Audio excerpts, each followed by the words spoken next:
Selam arkadaşlar, kanalımıza hoş geldiniz. Bugün Hande Erçel'in dünya çapındaki popülerliğinden bahsedeceğim. 2020 yılında yayınlanan Sen Çal Kapımı dizisi Hande Erçel'in kariyerini yeni bir zirveye oldu.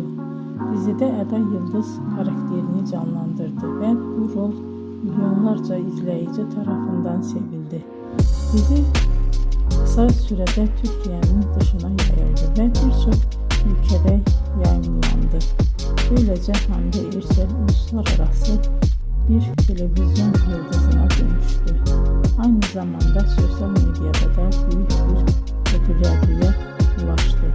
Instagram'da milyonlarca takipçisi bulunuyor ve dünyanın en çok takip edilen Türk oyuncularından biri olarak biliniyor. Bugün Hande Erçel yalnızca dizilerde değil, moda ve reklam dünyasında da sık sık karşımıza çıkıyor. İzlediğiniz için teşekkür ederim. Bir sonraki videoda görüşmek üzere. Hoşça kalın.